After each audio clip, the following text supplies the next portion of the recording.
Pelatih Vietnam U16 ungkap kelebihan skuad Garuda Asia. Pelajaran berharga skuad Garuda Asia usai Piala AFF U16 2024. Alasan persepak bolaan Asia Tenggara rugi besar. Simak informasi selengkapnya sebagai berikut.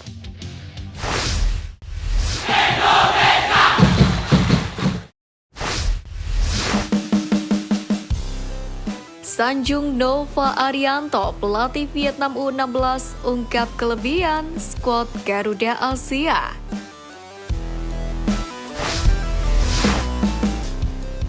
Menghadapi timnas Indonesia U16 di perebutan tempat ketiga Piala AFF U16 2024, membuat pelatih Vietnam U16 Tran Minh Chien mengakui satu kelebihan skuad asuhan Nova Arianto. Sebagaimana diketahui, Vietnam dan timnas Indonesia U16 datang di laga kali ini usai menelan kekalahan masing-masing dari Thailand dan Australia. Padahal kedua tim telah tampil superior di fase grup. Kendati demikian, pelatih Vietnam U16 Tran Minh Chien mengakui bahwa timnas U16 Indonesia sangat kuat dan memiliki banyak keunggulan dibandingkan timnas U16 Vietnam.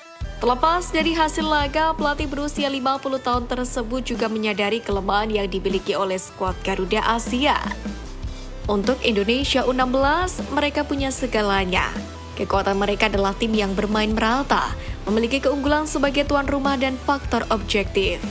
Indonesia U16 bermain dengan passion, namun semangat yang berapi-api tersebut terkadang juga menimbulkan banyak pelanggaran, ujar Tran Minh Chien.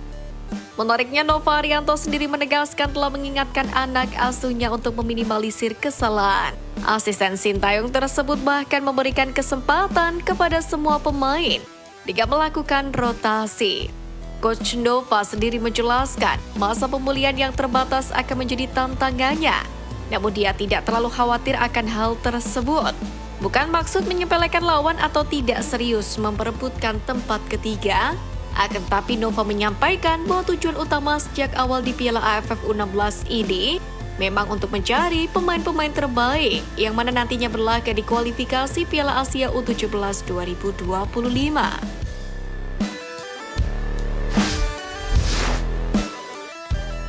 Pelajaran berharga skuad Garuda Asia usai Piala AFF U16 2024.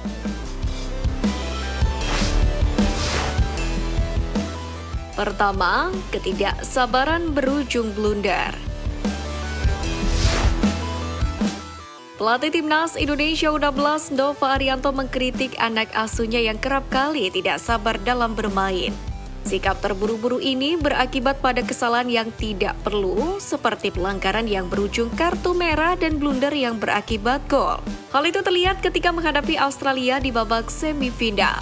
Terlepas dari hasil laga kontra Vietnam, para punggawa timnas U16 pun patut belajar dari kesalahan tersebut mengingat kualifikasi Piala Asia U17 memiliki level yang lebih tinggi.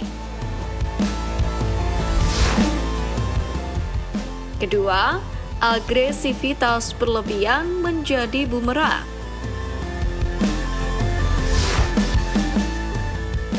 Meskipun bermain penuh semangat dan percaya diri, agresivitas berlebihan timnas U16 hingga babak perebutan tempat ketiga justru menjadi bumerangnya. Tekanan berlebihan dalam menyerang justru membuat skuad asuhan Nova Arianto rentan melakukan pelanggaran dan kehilangan bola. Hal tersebut bisa dimaklumi mengingat Piala AFF U16 2024 sendiri menjadi ajang pencari pengalaman pertama bagi talenta muda tanah air. Kendati demikian, agresivitas tinggi juga patut diimbangi dengan visi dan kedisiplinan agar pertandingan lebih terkontrol. Ketiga, kesalahan individu yang menguras tenaga. Kesalahan individu menjadi momok menakutkan bagi timnas U16. Kesalahan-kesalahan ini tidak hanya menguras tenaga, tapi juga memberikan peluang emas bagi lawan untuk mencetak gol. Hal itu terbukti hingga laga kontra Vietnam yang baru saja tersaji. Sang pelatih Nova Arianto sendiri menegaskan bahwa kesalahan individu harus diminimalisir agar bisa meraih hasil maksimal dan bisa bersaing di kualifikasi Piala Asia U17 2025.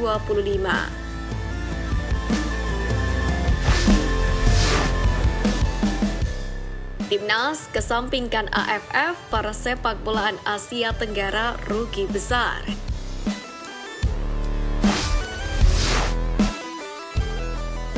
Keputusan progresif belakangan ini marak ditempuh oleh induk sepak bola Indonesia PSSI.